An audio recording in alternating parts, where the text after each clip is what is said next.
What's up, everyone? Here on Books and Brewskies, we have a special guest tonight. My dad's here. Say hi, Dad. Hello. Scott Moody. He was actually the maker of the wall behind us, so we are very grateful that we had him build this great wall that we have, and we're starting to make our little Brewski wall too. So, Christian, say hello to the. What's up? What's it? What's that? What's that? We got a new beer tonight, of course, like always. We got an American lager. Christian's going to go through it, and he's going to tell us about it a little bit, and then we're going to open it up and take a little sipper. Sipper? A little sipper. All right, we got a Finkel and Garf American lager. Crisp, dry, and floral is what it says in the can. So we're going to give it a shot, but it's a German-style Pilsner brewed entirely with American ingredients and hopped with 100% Liberty. Makes for a crisp, clean, and refreshing lager. It's 4.8%. I like that. I'm cracking mine up. Mine always sprays everywhere, so I'm going over here today. Go ahead, crack it up.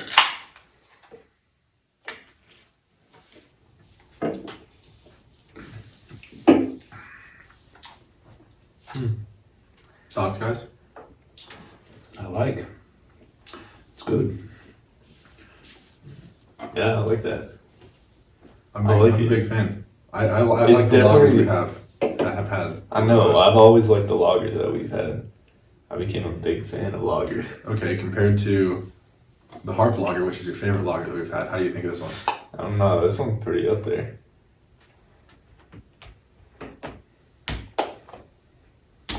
Shoot. I mean, I'd say I still like the hard lager, but I'd say this is like second. Very It's good. very I like clean, it. very It's crisp. definitely dry. You can tell Yeah. it's dry, Mhm. like at the end. But Not a lot of I like hops it. to it. Obviously, I'm an IPA Hops. person, so I always search for the hoppy flavor, but pretty damn it's good. crisp and dry, and I like I'll give it 3 out of 5 stars. it. You give it 3 out of 5. Yeah, Yeah, 3.5 out of 5. Give it 4 out of 5. Okay. What do you think? So, what so, would you so give is it? this considered a light beer, a lighter beer, or is it a dark beer? This lager, I feel like it's a lighter. Probably a lighter beer. Lighter beer? Yeah, I consider this one a lighter beer. But there are darker lagers. I feel. There are. I mean, if we had a glass, we could definitely tell the color of it, but Yeah, you don't. That's You true. can't really base it off just that, though. it's true. I think It's light. It's definitely lighter. It doesn't have a lot of thickness to it. It's a lot smoother. Yeah. Yeah. Super easy to drink. No, not like one of those weird aftertastes that you get from some beers. Yeah, that's the thing. That's what I like, and that's what I've been liking about the lagers. Is it like Yeah. doesn't stay. Yeah, I mean, we've And really the steered away aftertaste. from the IPAs after we've had a few of them. I mean, I tend to go with these more. They're easier to drink. No, I still like IPAs. I think it's very like you gotta find the right one for me. You gotta That's fair. picky with it, but they're still good. I mean, it just depends on like how hoppy and everything Yeah, like that. no, I like this one a lot. So This one says 27. I hope that's international bitterness units, but it's probably not. And I probably messed that up, and somebody's gonna yell at me for that. I don't really know what I that don't means. know what that means either. That's a new thing I've not seen on a can before, or even read Well, anywhere. what would you rate it? At? well, what 5 being the highest? Yeah, Yeah. 5 star. Yeah, I'd say 3. I mean, but I will say this: the description, crisp, dry, and floral. I think they pretty much hit that. That's what I'd say it is: crisp, dry, and floral. So it's good. It's good beer. Yeah. No, that's good. Alright. Well, so we got you on the show, Dad. Go ahead, just kind of tell a little background to everyone who's listening, kind of a little bit about your life. You owning your own business, hardwood floor business, and everything like that. We can go into that. But wherever you kind of want to start and just kind of tell everyone about who you are and kind of where you came from and All right. go from there. Does everybody know where this is located? I mean, as far as the state. Denver, Colorado. Yeah, Yeah. everyone knows. So I'm a native of Denver. Grew up here my whole life. Been here 49 years. So it's been a good state. I've been to opportunity to travel through a lot of states. Obviously, with you guys playing soccer and even some football and stuff. And there's a lot of pretty states out there, but Colorado is definitely hits the top of the list. So Yeah. I enjoy that. as far as me, like I said, I'm a native, grew up here. As far as a little bit, I don't know how detailed you want to get or whatever, but However detailed you want. you know, This is the locker room. You can talk about whatever you want. oh, locker room talk. Well, in that case, no, I'm just kidding. You can talk about like a little bit of high school. You went to Green Mountain. And Yeah, I went to Green Mountain High School, graduated in '89. Played sports through my whole childhood. Played soccer, played football, played basketball, ran track. Got into coaching young. Started coaching soccer. I actually, believe it or not, I actually started coaching in elementary school as an assistant coach. Yeah. Went and got some coaching licenses. I got my F, where you started back then. They don't even have that course anymore. Then you had your E license, and then went to my D, national D course, and I just kind of stopped there. I didn't go any farther with it, but it's sports has been obviously, you guys know, has been a big part of my life as well as you guys's. So I think it's something that definitely for people, I don't even know how to put this. If we didn't have sports in our life, I think it'd be a pretty boring life in a lot of ways. I mean, it's just in anything. Very much so. Even if you don't like football, even if you don't like a certain sport, baseball, whatever it be, but the camaraderie that it brings, is huge. It pulls people together. The competitive spirit that makes you try harder. There's, you learn how to lose, you learn how to win, you learn from losing, you learn from winning. So, through high school, played sports, enjoyed that. Didn't go anywhere collegiately. Obviously, got married young, so a married mom at a young age, at 21. Who's 11 years old? So Kim was. yeah. So, most of my friends, went off to college, and here I am at 21 getting married, and they're either in college or doing something else. So, it was a young start. What would you say, being like 21 years old, was the hardest part to like take care of kids and be married at that point? What would you say was like kind of the best part of it and the hardest and more like kind of downside of it? Well, I'd say the hardest part for sure is that it was an instant family. Yeah. Because, met the wife and everything, your mom, it wasn't, it wasn't just me and her, we had already had, she already had a child, and, he's a great kid. I've raised him. He's my son. That was probably the biggest challenge. And I can honestly say everybody on the outside, all of them said that, this is going to be too much for him to handle. Yeah. At 21 years old, who wants to take on, a woman with a child, and I didn't have any idea what I was going to do. Didn't go to college. Everybody's like, well, how are you going to support your family? She's 11 years older than you are. Yeah. There's just the odds were just against you according to everybody else. But the good thing about it was the challenge. The challenge was good. And I'm not saying that in a bad way, but it was a challenge, and it was a challenge that was like, I'm willing to take it on. Well, it was just a different route, and you had to sacrifice your 20s more for like family instead of you doing your own thing. And when we talk about like, me not being in a relationship and everything like that, like you can tell, and once you get done with sports, you just have a lot more time, focusing on who you are. Yeah. And then that kind of, you jumped into it, so now it's like you had your high school years and stuff, but after that, it was like family oriented, everything. Yeah, it was, because it wasn't too long after that, my daughter came, your sister, and then 2 years after that, you came. So by 25, we had 3 kids. Yeah. So, and at that time, I still, I got into the hardwood industry, but it's still not my own business at that point yet. But was just getting ready to start doing my own stuff, and so it was a challenge. But I never looked at it as anything that I was going to fail at or something that I couldn't accomplish. I really never ever hit me like that. Never said, I'm going to fail. I'm not going to make it. I never thought that way. And that's probably one of the biggest things that kept me going. You know, it was just a constant positive build on it. I mean, we'll get through it. I mean, trust me, we had our tough times. It wasn't easy, but it's been something that if you were to ask me, would I do it all over again? Yeah, probably. At 21, you think you know some stuff, but you don't know as much as you think you know. Yeah. So, it's just one of those things back then that I can't say it would be any different. I probably, I don't regret it. And that's one thing I've learned in life, that you just don't regret things. You learn from things, so that's important. But Well, what would you say, having like kids at that time and now, basically everyone like gone and moved out besides me. Still don't. But now that you're grown up and now that you have more kind of like your independent time, you kind of did it more backwards. So now it's like, here's your freedom to kind of do more focus on you and what you kind of want to do. And now like us kids are out and doing our own thing.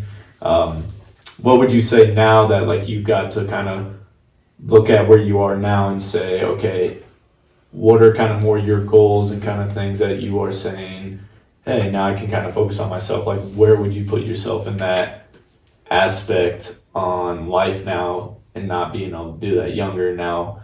I don't know, I'm trying to think with this question more like, how would you put in terms that you have this freedom to do more your thing? What are kind of things that you feel like you can now focus on yourself? A lot of things. I mean, I guess here's the main thing though. Being an owner of a company and being a self-entrepreneur, that has to stay as the number one commitment. It really does at this point. Yeah. Because it's our income, it makes our livelihood, it pays the bills, it pays for dreams, it pays for everything. And so right now that's still the main focus, even after all these years.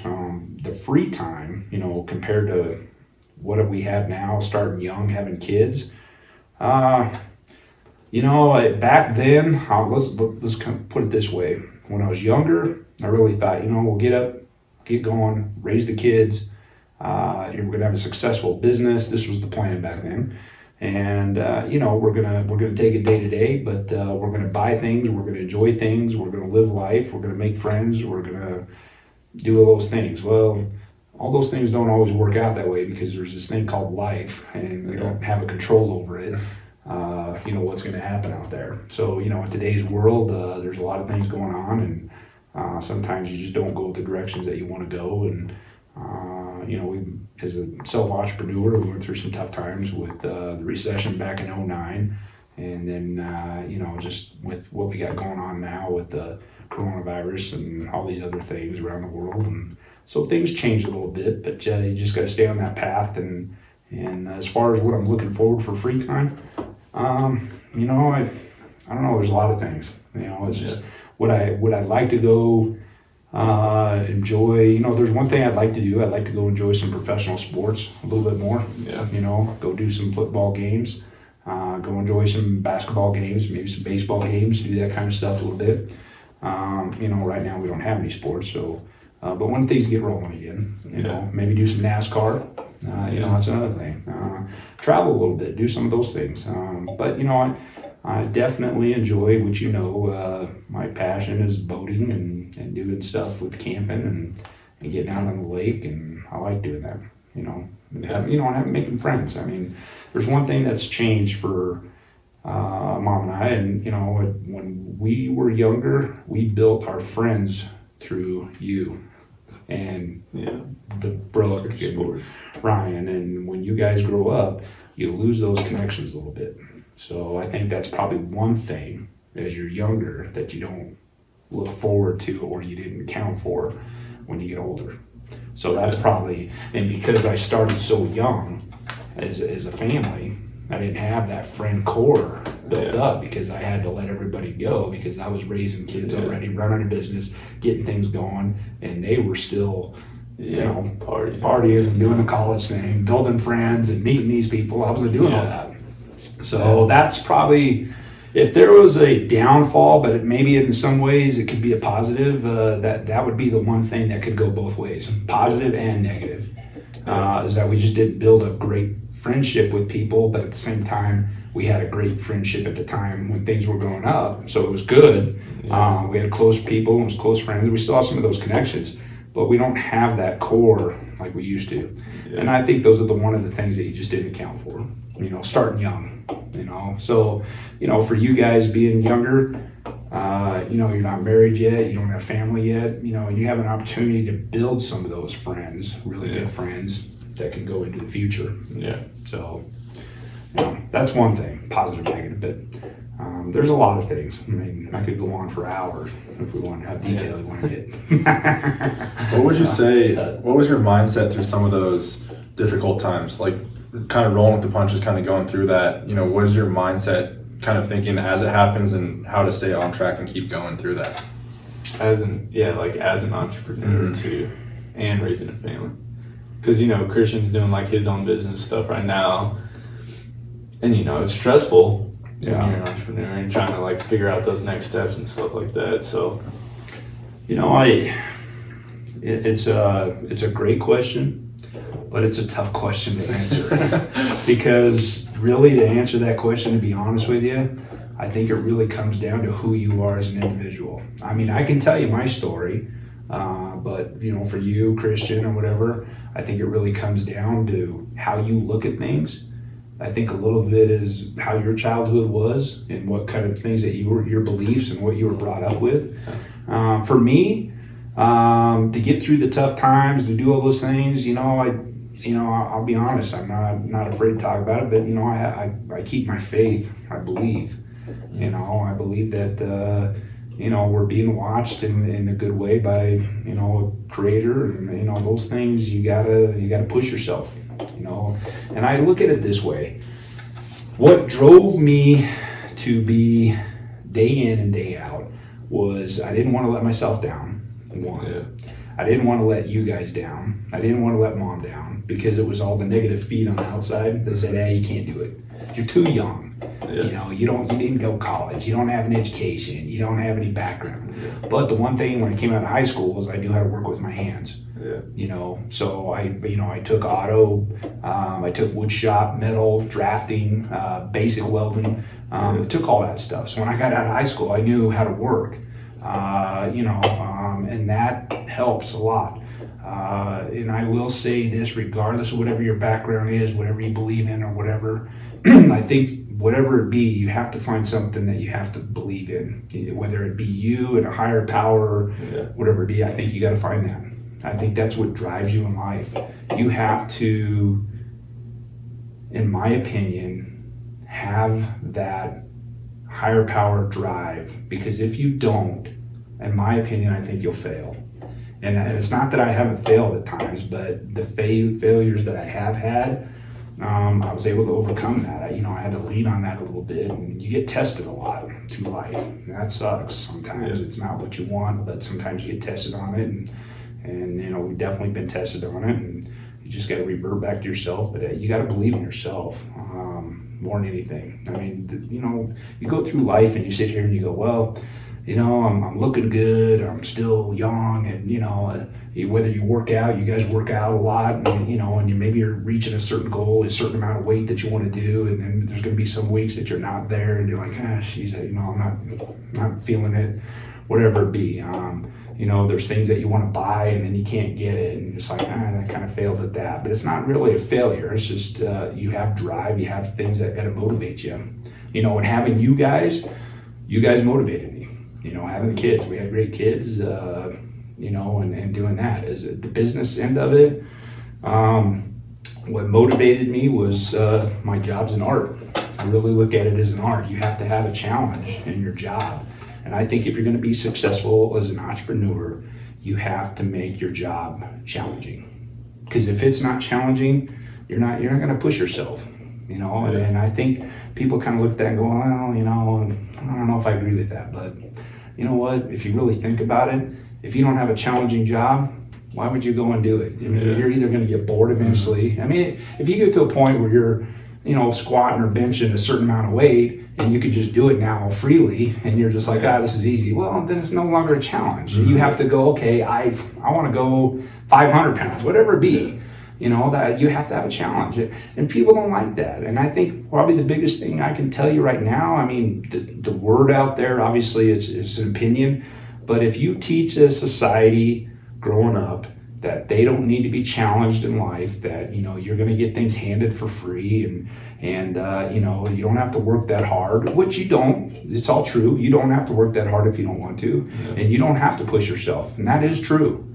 But if you want to go somewhere in life and you want to be successful, you got to challenge yourself. And I think you guys, I think, know that. You know that from playing Division I football.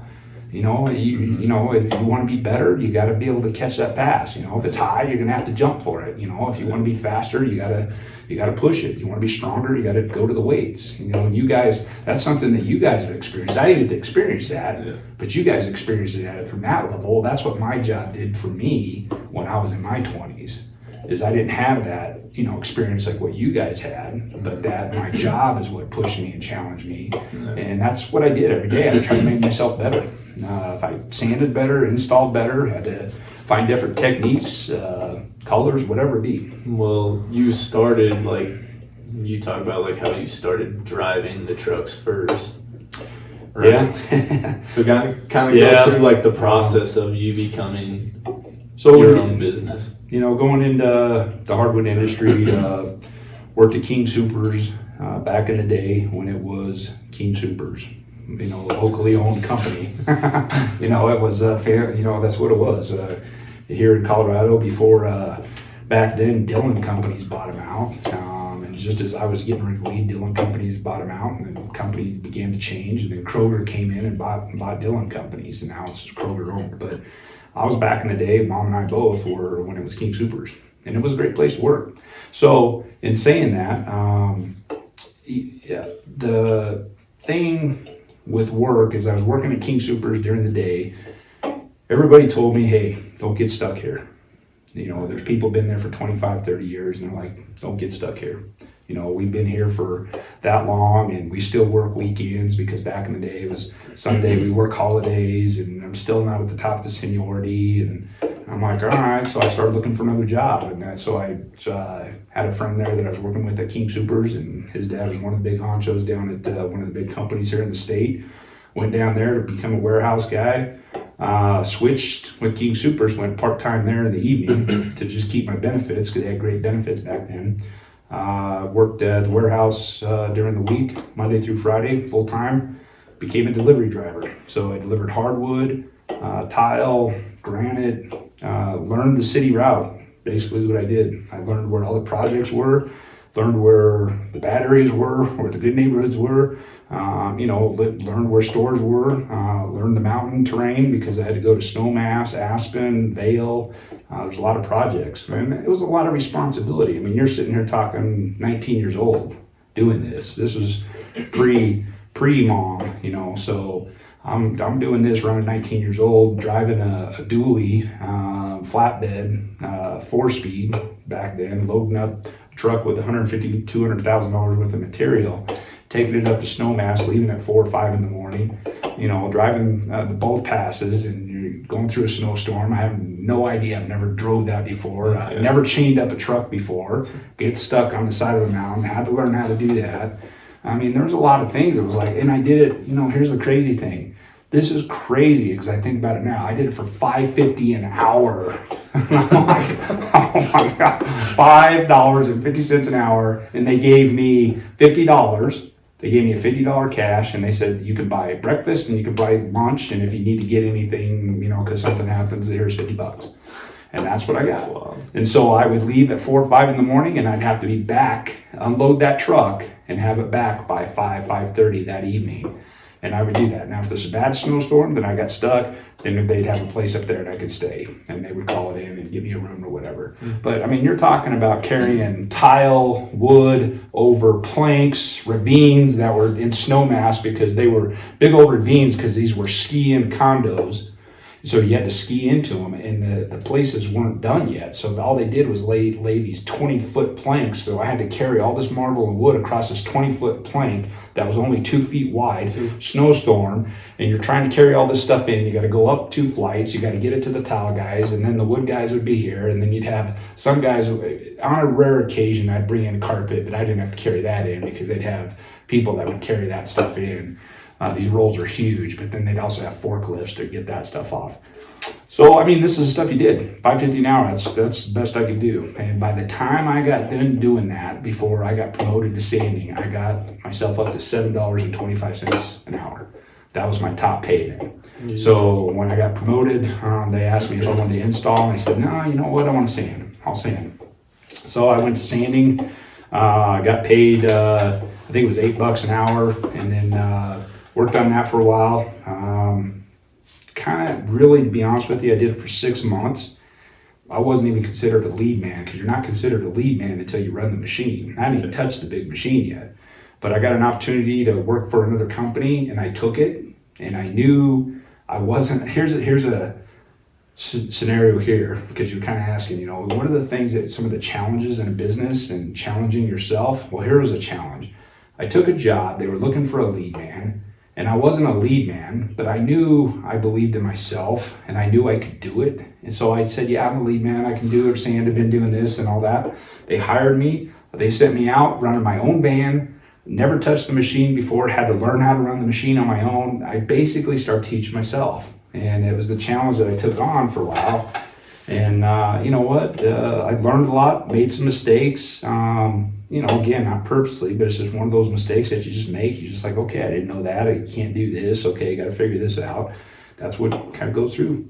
You know, that's where I got going on that. Once that happened, I worked for another guy, and he lived up in the mountains in Georgetown, and that was about the time I left King Soopers. Mom had quit King Soopers, and I told her that we had you, so this is about a 3-year period that all this is happening. And then we just had you, and I told Mom, I said, I want you to stay home and raise the kids.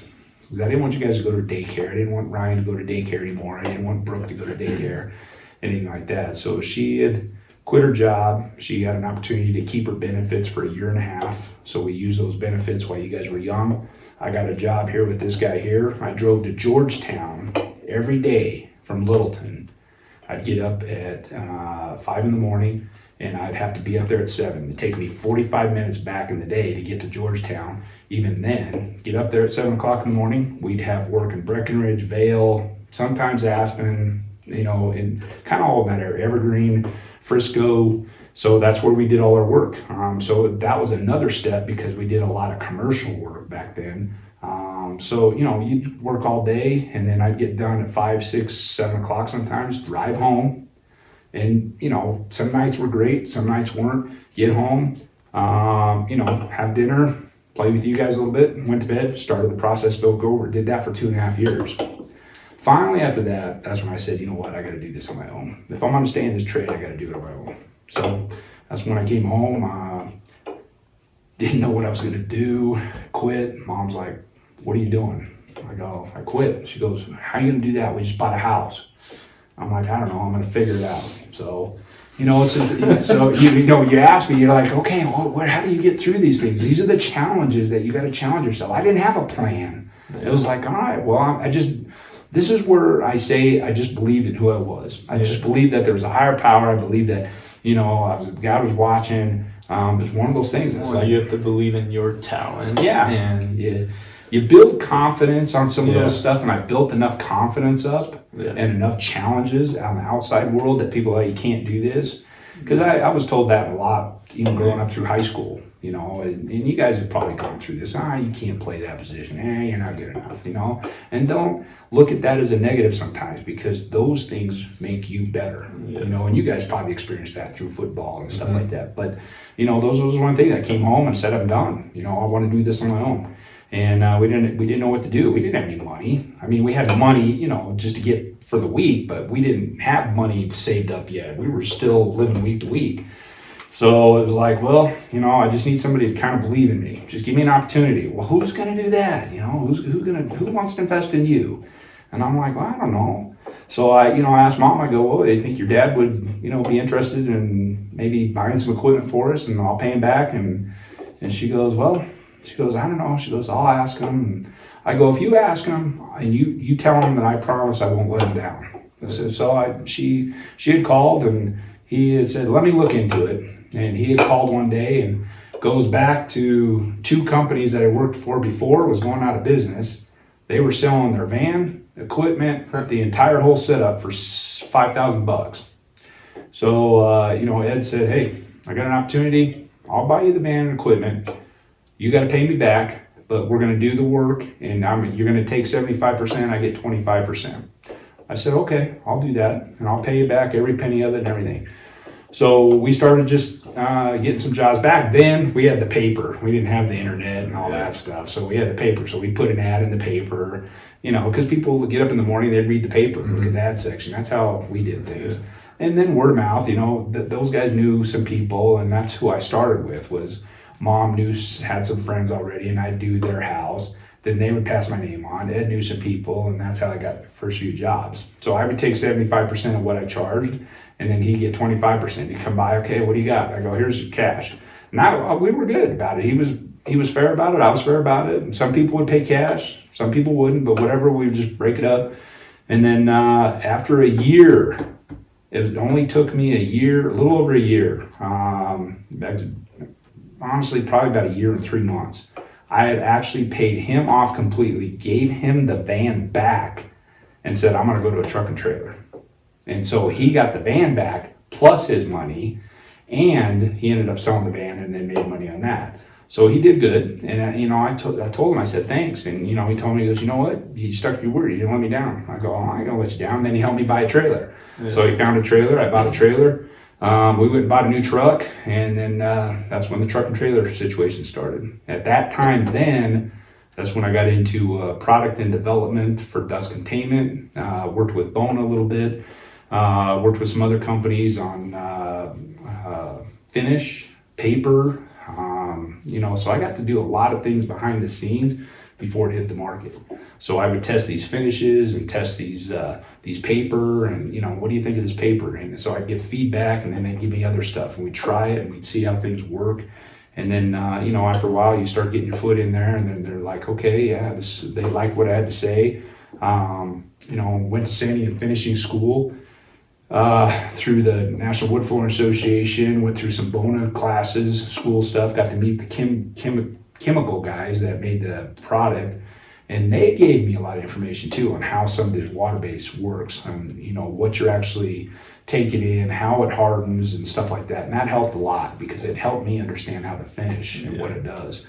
And then, that was my opportunity to really meet some big name people. I mean, I had people flying in from Sweden, Germany, and when they came in, these companies said, hey, this is the guy you got to talk to. This is the guy we're getting our information from. So they would come and talk to me. Some of these guys, kind of hard to understand because their English wasn't real great. But, they came in and they said, we're interested in your input. And they started bringing products from overseas and in Europe, and then we start testing things. And that right there probably started taking me to that next level. And that's kind of the break that I needed. So when you ask, what is it successful to be an entrepreneur? I think you got to have faith. You got to believe in yourself, and you got to believe in a higher power, whatever that be for you. 2, you got to challenge yourself. So there's a challenge. Yeah. 3, you got to have luck. You have to have breaks along the way. Mm-hmm. Yeah, because if I didn't have that break, having that connection, so to speak, of them coming in and saying, hey, you're going to test some of this stuff, I probably wouldn't have been able to go as far as I did. Yeah. So, those are 3 big things right there. You've got to have a faith, you got to challenge, and you're going to have some luck along the way. Because, you're not getting there on your own. And that's something that you guys will learn. Kenny Chesney says it best in his song. When he talks about it, he goes, I didn't get here alone. It took a lot of people to get here where I'm at. And you do. As an entrepreneur, you're going to find that out. You're going to have a lot of people that are going to help you maybe not right up front, but behind the scenes and the connections and the friendships that you'll develop and stuff like that. So you're not standing alone as much as you think sometimes. Yeah. But that was a big part of that stuff, and then it just kept evolving from there. As we made more, we got bigger clients. As we got bigger clients, got bigger homes, bigger projects. We started hiring people, started training guys. We got bigger a little bit, and then bought another house, and that's when the toys start, and then you start dreaming. Then the dreams start kicking in, and then that's when your mind starts thinking. Because when you start making money, there's a philosophy for a lot of people. Some people are like, you know what, I'm going to put it in the bank and I'm going to save it for retirement. Okay, I get it. That's fine. You want to work hard, keep going, and then when you get to retirement, you're going to have a bunch of money in the bank and you can go do what you want. I didn't think that way. I thought the opposite. For me, it was, I started young, I'm raising a family young, I'm going to make money, but I'm also going to spend it along the way because I want to enjoy life every step. I don't want to... But, as being young, I wanted to go for a long time. Even when I get to retirement, if I'm at an age at 65, whatever, and I'm ready to retire, I'll probably retire maybe from Hardwood, for an example, but I want to go do something else. I'm not, I think it's just a drive. You got to keep yourself going, and I like doing that. I like working. That's something that a lot of people... If you want to be successful, you got to want to work. Unless along the way you can make it big somehow, some way, and you got a rich family member, or maybe you're royalty or something. I don't know. I don't know. Win the lotto. Just living for the sugar mom. Yeah. Hey, it works too. If you can find it, don't sit there and back off of it. I mean, there ain't nothing wrong with that either. Then when you went to, you were saying when you went to like a truck and trailer, weren't you the like first one to do that in the Hardwood, Florida? Yeah, it was funny because I was the second guy down at Denver Hardwood. There was one other guy. He lived in Littleton, but he had an old beat up trailer. He had an older pickup. I told Mom, I go, you know what? I want to look good. Yeah. I go, to me, it's important that if you're going to be in business, you got to look good too. I mean, this is a construction trade. I get it. You're dealing with stuff. You're getting dirty all day. I mean, my jeans are dirty and stuff like that, but I wanted to look good. So we went and bought a brand new truck. And then I had a used trailer. I went and bought a brand new trailer. We had it all lettered up, dust containment, 99%. I pulled up at Denver Hardwood. Everybody was down there, and they just, all their heads are just like, who the heck is this guy? Like, who the hell does he think he is? All of a sudden I go in, and you could hear, because you'd have people at the counter, and they'd go be like, oh, can I help you? So there'd be like 5 of them right there. Yeah. So you could always hear what the people next to you were saying, other companies, your competitors. Who's the guy out there with the truck and the trailer with 99% dust-free system? Who the hell puts that on their trailer? There ain't no such thing as 99%. I'm sitting over there going, they don't even know it's me. I'm at the first desk, and they're like, what a loser. I'm like, really? So I told him, I'm talking to this guy named Mark, and he goes, just go out in the warehouse. He goes, sign this, go out there. He goes, I'm going to go over and talk to these guys. So I go out in the warehouse, and he goes over there. He goes, hey, that guy that you're talking about with the truck and trailer, that's him right there. And he goes, oh, well, how come he has 99%? He goes, he's got 99%. He goes, he's one of the first guys here in the state that bought this dust containment system that we sell. What's it called? Inline. It's an inline system. Well, what is it? It hooks to every piece of equipment. Yeah. And they're like, what the heck? How come you didn't tell us about this and all this? And they're like, hey, it's out there. You guys just got to ask. And he goes, when he's 99%, it's 99%. It's that good. Because I had it hooked to everything. The machine, the buffer, the measure, everything. These guys would come in and they'd be like, oh, and this is no joke. Within probably 2 months, it went from vans to all of a sudden trucks and trailers. And I was like, holy shit, we started something. Should have patented this idea. Yeah, you should. It was like, wow. I mean, it was crazy. All of a sudden, and then it was weird. It was like, okay, well, truck and trailer. Then the lifted truck started. It was like, well, my truck's got to be bigger, So then you got to lift the truck. Then it was like, oh man, I got to have nicer wheels. Well, no, back then we got to have more shocks. So instead of having 1 shock up front, you put 2 shocks. Because it was always cool to look through the wheel well and see not just 1, but 2. And then it became 3. If you could get it, you get 3 on each side. It was like, it became a dress-up thing. See if you can get a nicer trailer, chrome. I mean, that's just what it was. So it was kind of a weird thing. People think that these things don't start, but this is how ideas start. This is how things get going. It takes one person to come up with some great idea. And to me, it wasn't an idea. It was just something I wanted to do. It's just, I didn't know, I had any idea that people were going to think that. And it was like, wow, all of a sudden everybody just kind of took off from there. Now, you got a lot of trucks and trailers. There's still guys with vans, but times have changed. You got these bigger van cubicle truck things that Mercedes makes and Dodge and Ford and all these. But, the truck and trailer thing took off well. And it was a big thing back then. And I can say I was one of the very, if not the first, at least the second guy for sure, that kind of got that going. And it was funny because it was a big thing, And so, but that went through my truck phases. I mean, I can tell you through trucks, I've had them all American. As far as I've had Dodges, I've had the Fords, I've had the Chevys, half tons, 1 tons, 3/4 tons. I've had the sticks, automatics, diesels, all versions of them, and I can tell you a little bit about all of them. And you know what? They're all pretty good trucks. They really are. I think it really just comes down to some preferences on what you like, but they're all pretty good. But man, the diesel thing. Yeah. My Raptor. It's okay. Raptor. Here's a Ford. Yeah. They're all good trucks. I like my Fords. I like my Chevys, and I like my Dodges. But the one I've kind of stuck with has been the Cummins, and it's been a good truck. So that's what I kind of bought. But that's kind of how things got going with that. Yeah. This is kind of where things just let off. Our biggest turmoil, when did we get tested the most? Was probably the recession back in 2009. That hit us hard. It really did. It hit us hard. For some people, maybe it didn't, but it hit, let's put it this way. It hit the working class, man, the blue collar people. That's who it hit. If you had your own entrepreneur business where you were a painter, a plumber, a tradesman. Let's put it that way. If you were a tradesman, you got hit hard. Those people got hurt and suffered for a long time. A lot of people didn't make it. Builders didn't make it.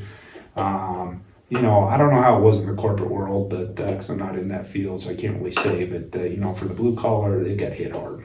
A lot of people lost houses, and we went through a lot of stuff. And you guys were in high school and stuff like that, and those were some tough times.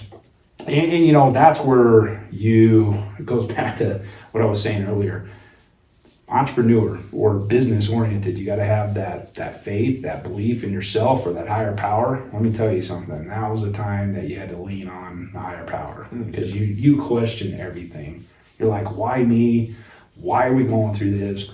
How come it's happening to us? I mean, how long is it going to take? You question everything. You question yourself. Wow, jeez, maybe I'm not that good. People just don't.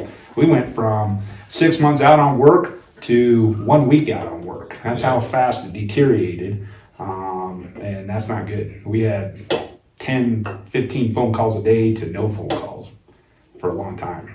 So, it's scary. You had guys, I made a promise to the guys that worked for me as a business owner that I will never, ever bounce a check on you. If I give you a check, you earn it, it's good. And I kept that promise to this day. And it's just when the money ran out, when we got through the recession, I had to let guys go. And that was a hard thing to do.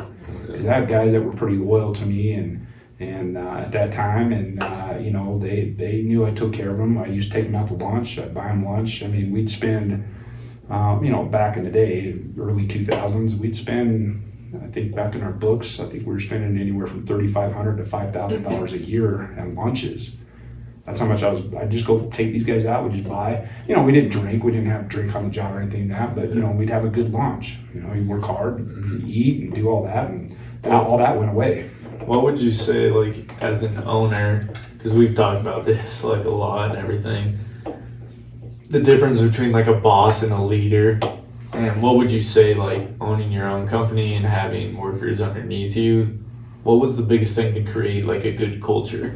Because we've talked about this a lot and kind of saying what's the biggest thing that you did to create loyalty from your workers and just a good culture to have and people who stayed around, especially Rob who stayed for 24 years and stuff like that. What would you say are the steps if you own a company to have this loyalty with your workers and that connection? Yeah, that's a good question. Well, I'm going to put this here and kind of make a comparison.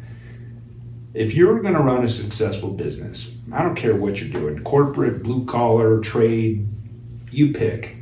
I mean, I think this has to be, and I would almost guarantee that any self-entrepreneur that is successful would probably agree with this 100%.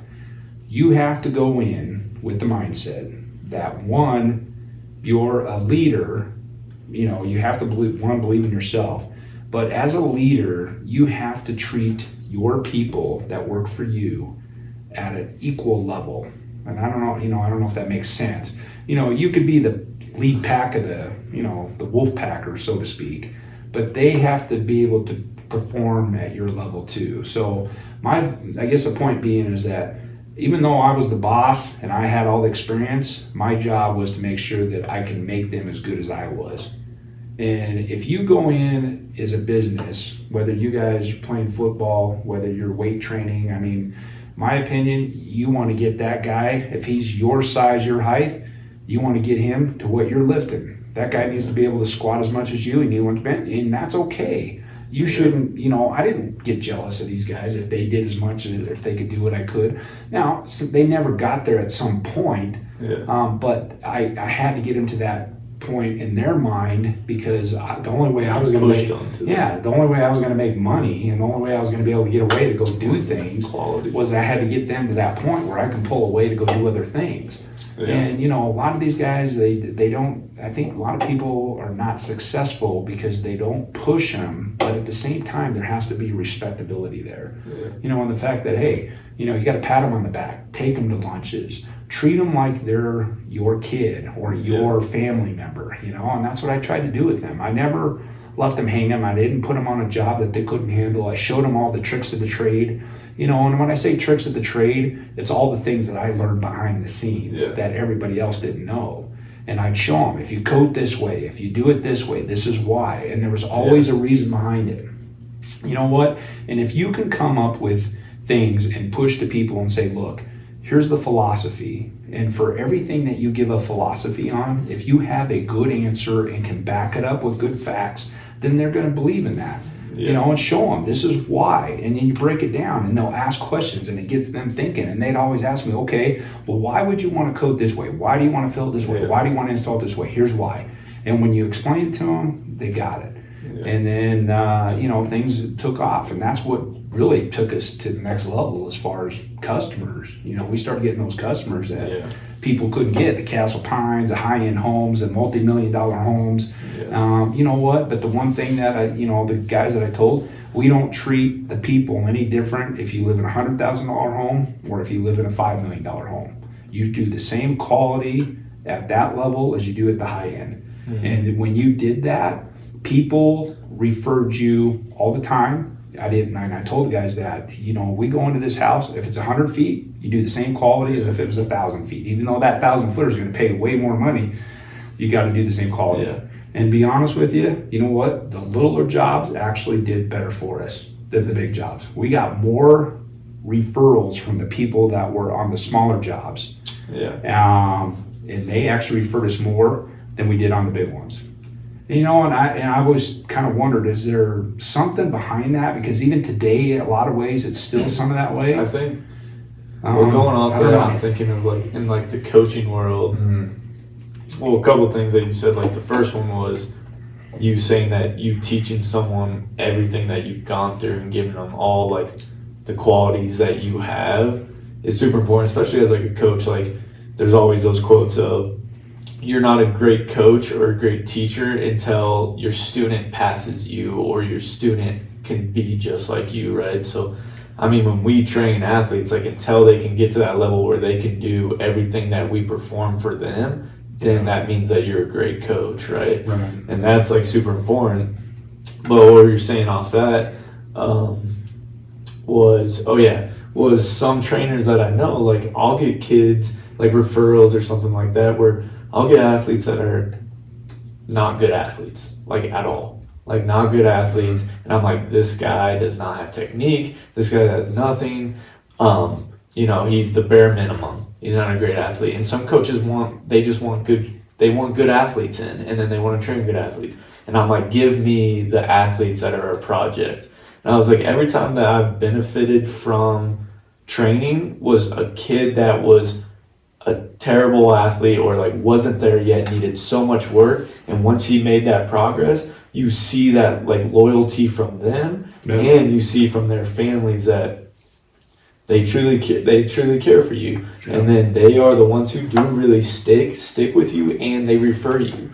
But then you got a whole bunch of trainers who try to make their money off of like they get one Division I athlete or a professional athlete, and they're like, yeah, I've done so much with this person, when they're already at like a high level. And it's like, no, tell me what you've done with someone who is not an athlete, who has no strength, who has nothing. Tell me where you've taken them, not a professional athlete. So it's kind of like funny to hear the different sides of who you like to pick and choose. And I'm like, I always like my projects with like athletes that aren't great, because it always is rewarding to see you take these people to these next levels onto a really high level. And then you're like, yeah, well, you should have seen where this person started and now where they're at. And then that becomes like kind of what you're saying with these small jobs, how they refer. I feel like a lot of those athletes refer well because they're like, yeah, my kid was like drastically at this level and now he's way up here because of that. So it's kind of crazy to hear like those sides of that. I don't know if you've had like the same instances and stuff like that. Yeah. But I think we've all had those like athletes, and then the stories, the stories behind those athletes. So you get some of those athletes that just kind of, either they're not there mentally too.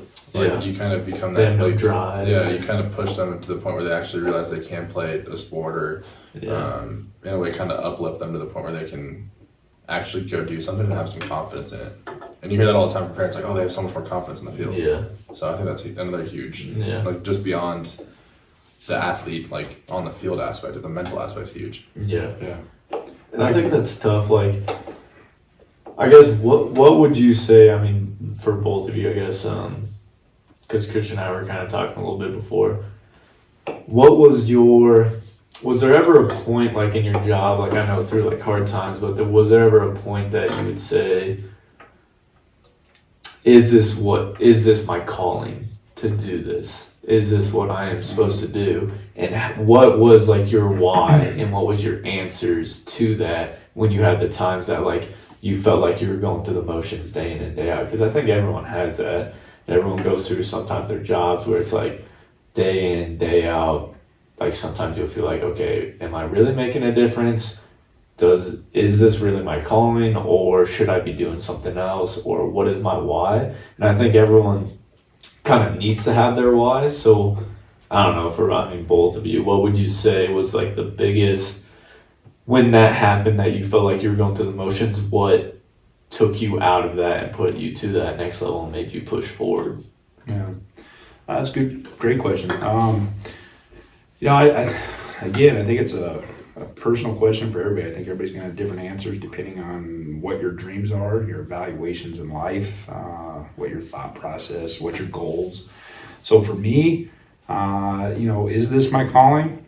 Well, I've been in it for over 30 years, so I guess at this point, I can say, yeah, it's been my calling. Is it what I chose to do at that time? Yes, it's what I chose to do just because I had to make that choice. Again, it kind of goes back to, I think, what card you get drawn. And for me, I drew the card of an instant family, had decided to get married young, have kids young, be an entrepreneur. Then I had to make money quick. And this was something that I learned. It was something that, was a trade. When I was growing up, I was told three things, and it probably still applies today. You have three options when you get out of high school. Either one, you go get a trade. You got to learn a trade. Yeah. Two, you go into the military. Or three, you go to college. Those are your three options. That's what I was told. And probably today, that's probably pretty much the same thing. Because if you don't do one of those three, you're going to be working for somebody else, and you're going to be helping them make their dreams. Because that's what's going to happen. And there's nothing wrong with that. I think that's good, because you need those people. Those people are just as important. The one that build you and make your dreams. Those people you need in life. Well, that's why we need different levels. But for me, what drove me or as far as the days that made it through, you know what? It was dreams. It was dreaming. Yeah. For me, you can dream all you want, but if you don't start accomplishing some of your dreams, then I think you're going to end up failing over and over. Yeah. So I had to start accomplishing some of my dreams. And my dreams were, we had you guys, one, have kids. I wanted healthy kids, prayed for that, and I got 3 great kids. I mean, I can't ask for any better kids. You guys are all great kids, and you guys have great friends. I mean, that's one thing, through the years, you guys have developed good core of friends. We got Christian. I mean, you could go all the way through all your friends, whether you're still keeping in touch with them or not. I have learned in life that I think you run into people for a reason and a purpose, and I think everybody that you run into in life is there to teach you something, because everybody you run into knows something that either you don't know. So like, I know something that Christian doesn't know, but he knows something that I don't know. Yeah. Even you being my son, I know things that you don't know, but you still know some things that I don't know. So that's how we learn. That's how the process works. But as far as, on the other hand, as far as what drove me to my calling, I don't know if this is my calling, because I'm kind of at a point now going through tough times in the recession, and we've had to let people go, and I've had to build things kind of back up by myself. I feel like here I am 30 years and I'm doing everything myself again. I sell, I go install, I prep, I sand, I finish. But I do it with the knowledge that I have, the training that I've gotten behind the scenes. I can do as much as 2 to 3 guys in most cases on a daily basis. So if those things didn't happen in life, then we wouldn't be successful. But is it my calling, final calling? No. I know in my heart and soul this isn't going to be my last calling. I don't know what it's going to be, because I know the dreams I still got. I don't know if I'm not going to be able to make it at this job. It's going to have to be something else. You know what? And if it doesn't happen, then I don't know. Because I guess I have to reevaluate some stuff. But to answer, another thing to answer along the way, buying the dreams. That's what got us into camping and boating. So we had the kids. It was like, all right, we got to do some stuff. We're not going to sit around. So that's when we got into boating. When we bought our first boat, we started traveling and going to Lake Powell. We were taking you at 6 weeks old. Yeah. We've taken your friends and those things. Since we've been doing that, since you've been that little, I still to this day, I don't know that anybody that we've taken hasn't had an amazing experience every time we've come. And they say that's one of the best vacations. Yeah. Because you know what? You get back in touch with nature. And nature puts a lot into your soul, your heart, and your mind. You get away from everything, you just start looking around, and you're like, oh my gosh, the stars, the sky, the beauty, the rocks, the water. It just becomes an amazing experience. So those things open up your mind. So the camping, the boating was the big thing, but then sports became huge. Yeah. And I think that's a lot of it's why you guys were successful, was because we pushed it. And I'm not taking anything away from you, because everything you guys achieved is on you guys. But we pushed you guys, and me coaching you at a young age, taking you on in soccer and getting you up to the competitive level, and with Brooke and even with Ryan. Those things is what helped me build my dreams. So your dreams, I think, are going to change in life depending on what gets thrown at you and what paths you choose. If you get married, the dreams that you have right now, they may change. Yeah. A girl can change a lot of things for you. Just to let you know, if you guys haven't figured this out yet, when you meet a girl, she's going to change your mind a lot. She's going to make you think this way, go this way, and you're like, what the heck? I had all these dreams, but it could be good. It could be good, but you're going to go through some changes. So that's just part of it. I don't know if that answered your question. No, I think, it kind of opened my mind to, I think some people I think sometimes your calling's not always like your job. Yeah. I think sometimes your calling can be how you influence other people. Yeah. So for you can take your calling on the people that you affected in your life, can be a calling that you guided other people around you. So you have to take that in consideration of like, yeah, maybe not the job that you always specifically do is always your calling. I don't think everyone meets their job calling that like, hey, this is what I do day in, day out, that this is my calling. But I think other pieces along the way can be a part of whatever you believe in. Like God kind of puts you in those spots to help these people and help those people. And like, there's kind of like little things that you have to like really look at that could be more of a calling of like you helping other people find their way and other people find their dreams. So it's kind of crazy how like the world works on how you affect each person that you meet. Could, you know, you can change their lives with little things, even if it's, you know, a 30-minute conversation. You never know like what happens and who looks up to you and how much you've changed someone's life, whether that's like our athletes that we train, whether that's people you worked with or people that you've done their jobs. Like, you just never know. So I think it's kind of, the more I think about it, I think callings can be definitely more the influence that you put on people rather than what you do specifically day in and day out as a job, right?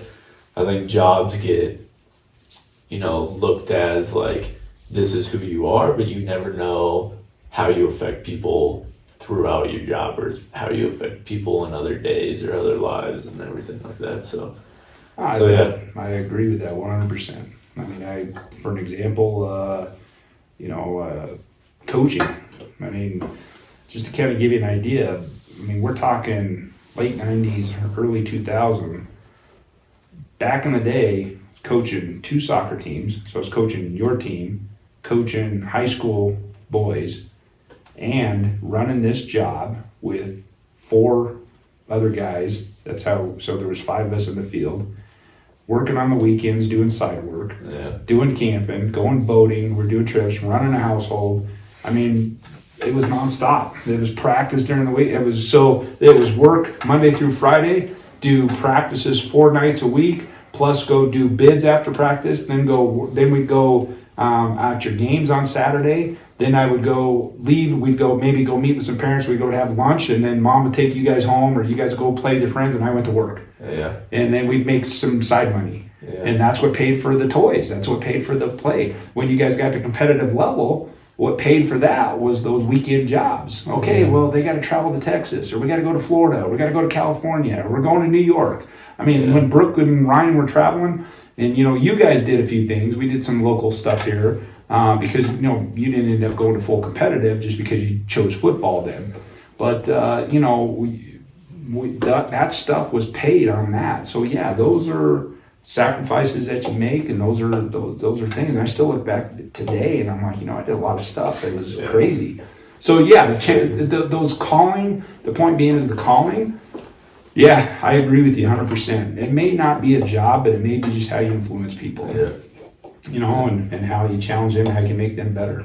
And that changes a lot daily. I mean, it's hard right now because I work by myself now. Yeah. So now it's different for me. Yeah. Because now you can see that. Yeah. Now you can see maybe like you've talked about maybe doing other stuff because now you feel like you don't have as big as an influence. So that's what I think. I mean, when you talk about that, is like you've had all this influence like throughout your whole life, and you can maybe feel that's more of a calling. Now, when you work by yourself, you feel like the influence of just doing hardwood floors maybe isn't as much as what your calling was of influencing more people. So maybe, you know, putting yourself in other situations of still being able to influence a lot of people is still something that's a part of your calling or a part of your life with that. Yeah. I think that's probably a good thing. You know, you're probably onto something there because that's I can say that. You know, my influence with coaching kids and doing that, those were some good times. I mean, considering the fact that you were talking about, you know, you guys were even with maybe weightlifting or football or something, you take somebody that doesn't even know how to kick a soccer ball. Yeah. I mean, when I took your guys' team, you guys were 6 years old. some of you didn't even know how to kick a ball. I mean, you were a little bit. You know, the soccer games where it's like everyone crowds. It's bunch ball. It's like, okay, he's got the ball. Everybody follow him. And there are people grabbing your shorts and your shirt, and they don't know where the ball. Oh, the ball went over there, and then they all run over there. And then it was, running through the field. And they're like, Mom, do we get oranges at halftime? And like, hey, get the ball. Hey, what do we have for a drink today at halftime? So, but I mean, you got it to that point, and to be able to see the growth, and by the time you guys hit 11, you're ready for competitive, and when you guys were passing the ball around, and the way you know how to set up plays. I mean, technically, tactically, that's an accomplishment. And you influence how parents act, and your commodity. Yeah. So those are great things. I mean, those are things. I will say this though. As an entrepreneur, and to kind of get back, this goes back to the beginning of the segment, and this would probably go with any entrepreneur. One thing that doesn't get mentioned a lot, and only entrepreneurs know this, is that you have to motivate yourself. Yeah. When you own your own business or you're getting your own thing going, you don't have anybody to push you. You don't work for anybody. You're working for yourself. You have to get up every morning to discipline yourself, saying, okay, I got to get to this job here at this time. I got to get this done on this day. You have to motivate yourself. That takes a lot of discipline. Yeah. And the one, I think, for you guys, the great thing is you guys, I think, learned a lot of that just playing at the level of football that you guys played. Yeah. That you have to, hey, I got to get up at 6 a.m. We got to be to practice at 5. It doesn't matter if it's 0 or if it's 100 degrees out. We still have to be there. So you guys know that. Those things are going to help carry you to get your business going, because you have to push yourself. If you don't do it, nobody else is going to do it for you.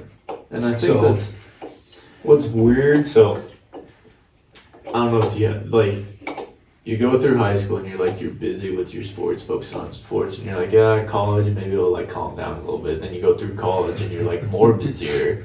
And then you're like, well, after sports, it will calm down. Then you're after sports and you're like, it's more busier than sports. It's kind of crazy because I think entrepreneur mindsets specifically, you almost realize that there's just never a break. No. That you're trying to challenge yourself. You're just always trying to challenge yourself. No matter what you do, you were talking about I was working 14-hour days and you're like, I'm tired doing this.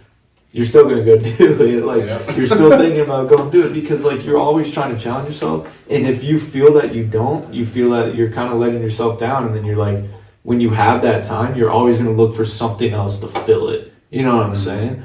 So I think the biggest point, that's what I've learned. I think the biggest point of when I talk about your sleep and yoga, just stuff for me, you need those little things to keep, just because you are so busy, those are our priority to keep you going week in, week out, whatever it is, He just got a Theragun and everything that. But just stuff like that. But we talk about massages, we talk about meditation, sleep, everything like that. Those things, if you want to be great, you have to make those a priority. And that's why I work out day in and day out. That's why you do this. Those things are a piece of how you become a worker 24/7, how you become great. So I think some people don't have that. A lot of people don't have that mindset. And I think a lot of athletes at high levels have that mindset. A lot of people who get into it quicker in a younger age. It's just kind of crazy to see some people, who during this quarantine and stuff like that can just sit around all day and not do anything. That's crazy to think that people do that and people don't have those mindsets. But when you are an entrepreneur, you are looking to better yourself. It's even if I didn't have work during quarantine, I would find something else. You know what I'm saying? You find other things to do because you're just always challenging and always trying to, take yourself to that next level. So it's kind of crazy to just think of some mindsets, you have to be self-motivated. People who are self-motivated and disciplined for themselves, they create great things, and that's how much time it takes. It's tiring, but I think if you have an end goal, and I think if you have a good routine, you find out at the end of the day, you'll look back and you'll be like, dang, I did do a lot of stuff. You do realize you do a lot of stuff, and you're just but you're gonna keep doing that stuff. And Yeah. that's how you leave. But at least when it's your time to go, you get to sit there, however you die, but you get to sit there and you get to say, I pushed myself to the highest I could. Mm-hmm. Whatever that means to you, whether that's money, whether that's, just activity or whatever, but you get to say, hey, I fulfilled my days. Like, I took each day and I tried to do as much as I can. Yeah. And I think that's important, that you make the most of 24 hours in a day, whatever you can do. So Yeah, that's very important. Got to do that. So I can vouch for that. yeah, But it goes by fast, but you don't regret anything. I think like when you do stuff like that, when you face stuff head on, days head on, you don't regret it. I think you look back at it and it's like, yeah, I don't regret anything, like doing anything. Yeah. With it, I made mistakes, but I did what I could, And here's what's cool about this situation with three of us sitting here. Our background's a little bit. I came from a background of kind of old school. I hate using that phrase too, but it seems cliche. But it's that case of, okay, I didn't go to college. Yeah. You guys went to college. Yeah. All right, I didn't go. I didn't go play Division I ball like you guys did. Didn't do those things. But even though we had different paths, all three of us, and your and Christian's are similar because you both played D1 ball. You're both, big into weightlifting and stuff like that. You're both trainers. So you guys are in that same field. But even at what you guys have learned, that the message that you could send out there to people, it doesn't matter what your background was growing up as a kid and the steps that you take. You have an opportunity in this country to be successful every day. Yeah. It doesn't matter where, you have choices. You do have choices. I know people are like, that's not true. Bull. You have choices every day. If you had a tough childhood, if you had it easy, it doesn't matter. I don't care what it is. You have an opportunity to make a choice every day to be successful. Yeah. And if you can believe that, Some choices are just harder. Yeah, than they're others. going to be tougher. Some paths are going to be tougher for some people. Especially like people, who may be brought up in poverty or maybe in a really bad situation. You still have a choice, but sometimes that choice might be you have to leave your family or you have to take a different road. You know what I'm saying? And I think that's tough, but that's why you try to create a, better dealt of hands to your kids as much as you can. But yeah, I think everyone has a choice, like you're saying, in the most part. Just other choices are harder than others. And some people got to start harder or whatever because maybe they had a harder path and maybe it wasn't their choice. Maybe it was put on them. I don't know. Everybody's got a story. And that's what's great about life in a positive way is that everybody's story is different. Everybody's got a story, but Christian's story is different. Your story is different. My story is different. And none of us are wrong. We're with our story. It's your story. Yeah. It's your experience. It's seen through your eyes. It's what you emotionally and physically experienced. But I believe that everyone, regardless of who you are, whatever you've been dealt, that you have an opportunity in life to be successful in whatever you do. And it's by choices that you make. And you know what? You're going to make some mistakes along the way. Trust me, I've made mistakes along the way. But I have also learned, I don't regret anything because I learned something from everything. Everything that I've done, every choice I've made, I'm like, okay, it ended up being positive. It may have been a negative setback, but nothing was major. It was always okay. I made a mistake here. We can make it better here. Yeah. But I don't regret anything. You keep stay on the path. Don't regret things. You're going to learn. Be humble, but at the same time, be honest with yourself. Yeah. I think those are some key things. Honest with yourself, being humble, and don't regret things. Those are three key things too. As an entrepreneur, if you start regretting everything you do, you're going to fail. Yeah. Because you're going to question yourself every time. Don't regret it. People will beat on you. They will tell you, oh, well, you said this, she said this, or this business decision wasn't good, or you can't make it, or you can't do it. Yeah. I can say this, and you've heard me say this. If you're already saying you can't, You won't. Yeah. So it's that easy. And you should put that's something that you guys should probably put on your wall. If you can't, then you won't. And it's just think about it, because if you're saying you can't, then you're not going to do it. Yeah. You know, I mean, there's things you got to challenge. I mean, there's times you got to beat on yourself a little bit and say, okay, you know, today am I going to be able to, you know, whatever, bench 400 pounds? Well, you know, I don't know. I can't. I don't think I can do it. Well, you're probably not going to do it then. Yeah. You know, if you go in there and go, today's not the day, well, then you're not going to do it. I think you guys know that. I mean, when you guys got prepped yourself for a football and, you know, you had to make that big play or something and your number or whatever, you know. Self-visualization. You know, you have to picture, you got to put it in your mind. Yeah. Positive self-talk is big. So, I mean, these are great things that you guys learned that we all kind of know this now, but we just have different journeys and paths. Yeah. So they kind of lead us in the same direction though. Yeah. So I think these are just key things for everybody in life, you Yeah. know, for entrepreneur or whatever it be, business, marriage, relationships, you name it. These are things, the things that we kind of mentioned, these are things that are going to make you successful, you know. Yeah. And don't beat yourself up so much. You know, you're going to make mistakes. You're going to say things sometimes that you don't understand, and that's just part of life. You're going to do that till the day you die, for everybody. Yeah. But that's also how you're going to learn. You're just going to figure that stuff out. You know, nobody's got it figured out. I know there's people that think they got it figured out, but nobody's got it figured out. Yeah. Not supposed to. So we'll figure it out along the way. That's all good though. All good. All good. All good. Well, you got anything, Christian? All good. All good? Hey, finish it up on all Brandon good. always says that. Does he? All good? He's like, Scott saying all good over there? All good. You know, hey, well, it's better than saying all bad. You know, it's that same thing, you know. You say all good, and it's like, all right, it's all good. You know, if you're saying all bad, then yeah, that's not good. You know. Yeah. But, you know, for you guys, What's the one, we'll end on, what's one piece of advice that you would give to the listeners on either starting your own business or just in life in general? What would be a piece of advice that you would give people? as far as for anything, or just Just anything, whatever path they are on that will help them be successful. Well, let's put it this way.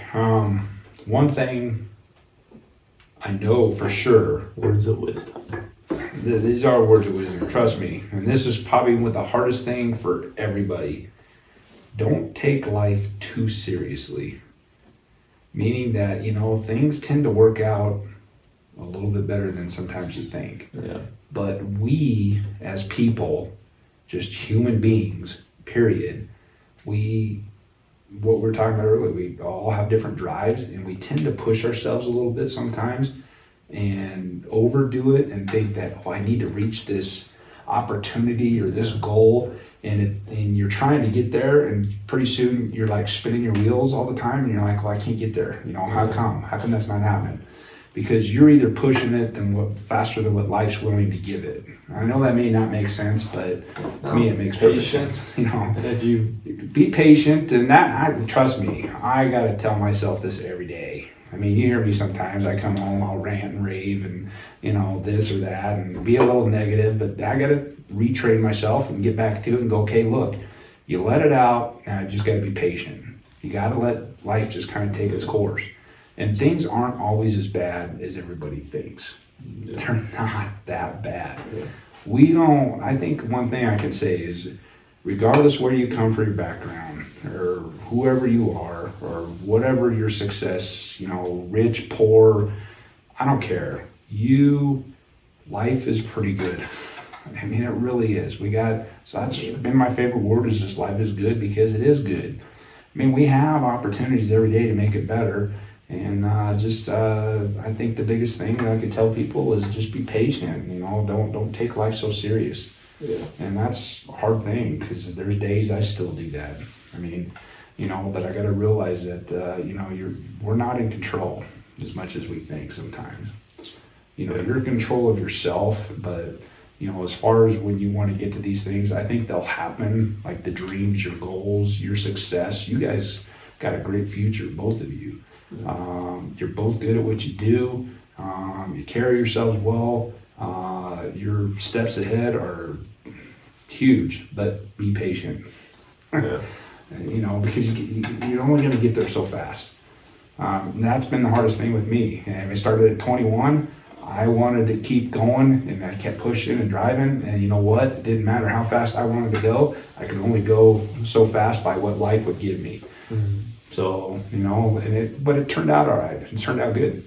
And then it's been great. And it's going to get better. But I got to have that attitude because I believe it, and you got to feel it. And if you feel it, you believe it, the right people will come. Yeah. They will. The right people will come around you guys. You just got to just be good to who you are and believe in yourself, be humble. I think those are important things for people. I think the more humble you are, patience, don't take life too serious, love. You gotta love. I use this phrase all the time. People just look at me and go, what the heck? How could you say that? You don't have to like or agree, but you do have to love. And they're like, well, how could you love if you don't like or agree with it? Well, it's pretty easy. Just love the fact that, you got the opportunity to experience it, whether you like it or agree with it, but just love the situation, love the person. You're not going to like and agree with a lot of things in life, but love the situation you're in. Love the people, you're not going to like and agree. That's okay. But if you love, then it keeps you balanced. It keeps you self-disciplined a little bit. I think that's important. But, we could make a whole other subject on this because we could really get into it. I mean, I could tell you some things. It's like, but yeah, I'd say just be patient, being humble. Christian. Things will work. It's tough. Patience is definitely... It is tough. It's hard. We live in a fast-paced life, so Yeah. I think patience is definitely key, and you just gotta... If you believe in yourself and you believe in your talents and believe in where you're going, I think patience will eventually just, be a part of you. Mm-hmm. You just have to believe it. You just have to let it... Because if you have your mindset and your physical talents and your mental talents, that's not going away. So if you believe in yourself, patience and stuff will put you in good situations. But that's what's nice being an entrepreneur and thinking of like your skill set is your skills are your skills. So if you believe in your skills, like you don't need to be in a rush of doing a lot of other stuff because you know that you're able to do whatever you need to go do. Yeah. You know what I'm saying? Yeah. Mm-hmm. So I don't know. Well, and one other thing, just don't be afraid to, in a good way, don't be afraid to break the rules, so to speak, in life. Push it a little bit sometimes when you need to push it, but sometimes you're gonna have to step out of that boundary, so to speak, and say, for instance, or people say, you're just not gonna be able to do that because you're not good enough or you're not qualified. And sometimes you gotta step out there and you just gotta say, hey, you know what, I am better than that, and I am gonna prove people wrong. I'm gonna break the rules, quickly, when they said a human being couldn't run a mile under 4 minutes, and then I don't know how many people have broken it now, but they just said science says it was physically impossible. Yeah. So, sometimes you got to break those rules a little bit. As much as I keep saying be patient and let life kind of take its course, sometimes that's where you got to balance things. It's tough, but that's the challenge in life, and I love that. So, but you guys got a great future, man. You guys have done a lot and accomplished a lot. You guys got some good things going. So I think both of you are going to be very successful. I wish you both the best. So thanks for having me on. Thank you. Get her done. Well, thanks for being on the show. Thanks for listening, boys and girls. Christian wanted me to say that. And you wanted to say that yourself. I did. Anyway, thanks for listening, and we will see you next week.